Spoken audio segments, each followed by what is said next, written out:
My Bible Stories, in the Beginning, illustrated by Van Gool. In the beginning, God created the heavens and the earth for us to live on.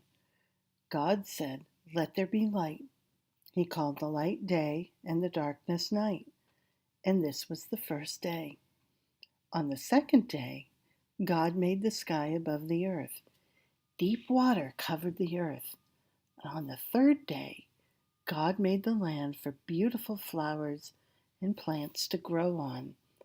On the fourth day, God placed the sun in the sky to bring warmth in the day and the moon and stars to brighten the night sky.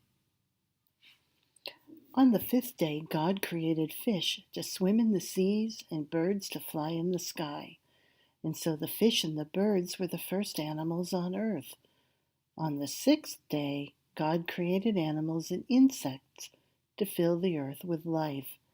Then he created a man in his own image. God gave this man power over all other living things in the sky, on the earth, and in the sea. God looked at the earth and at everything he had created. God was very pleased. That was the end of the sixth day. On the seventh day, God rested after all his hard work. God made this day of rest from his work a holy day. God named the man he had created Adam. God then made a beautiful garden for Adam to live in called Eden. "Everything in this garden is yours to enjoy," he told Adam, "except for the tree of knowledge of good and evil. You must never eat its fruit." God didn't want Adam to be lonely in the garden. While Adam slept, he took one of Adam's ribs and made a woman, Eve. Eve, from now on, kept Adam company. They lived happily together in the garden.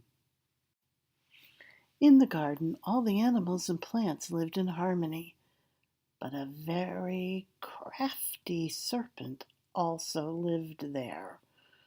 "Why don't you eat the fruit from the tree of knowledge?" the serpent whispered to Eve.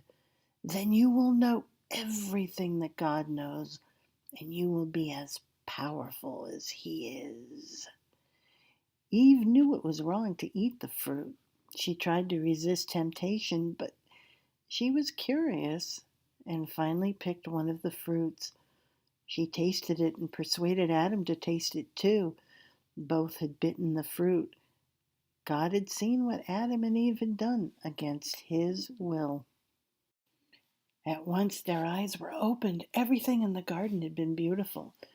Now Adam and Eve knew that there was evil in the world as well as good.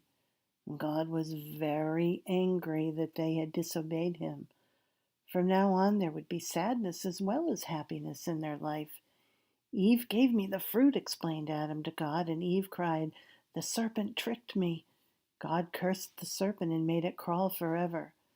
God threw Adam and Eve out of the Garden of Eden. He placed an angel with a flaming sword at the entrance to the garden to stop Adam and Eve from ever returning. After they had left the garden, Adam and Eve had two sons. The eldest was called Cain, and he grew crops for food. The younger brother was called Abel. He looked after the sheep. Cain thought that God loved Abel most and became very jealous of him. And one day Cain attacked Abel and killed him. When God asked where Abel was, Cain said, "I don't know. I am not my brother's keeper." But God knew what Cain had done and placed a special mark on him. Over the years, the people became idle and wicked. God was very sad that the people were not kind to each other. The only good people in the world were Noah and his family. God told Noah that he was going to send a flood to cover the earth. "You must build an ark large enough to take pairs of every animal and your family. When the flood comes, the boat will float on the water. Only your family and the animals on the ark will survive." Noah did as God had asked. Noah and his family worked hard to build the ark. When the boat was built, Noah gathered a pair of all the animals. As soon as the animals were on board the ark, God closed the door. The sky became very dark, and the rain began to pour very hard. Soon the rivers and seas overflowed. The ark of wood began to float. The rain poured down for 40 days and 40 nights. Every living thing on the earth drowned, people, plants, and all the animals. But Noah and his family and the animals in the ark were safe. After many months, the floodwaters began to go down. The ark came to rest on a mountain top.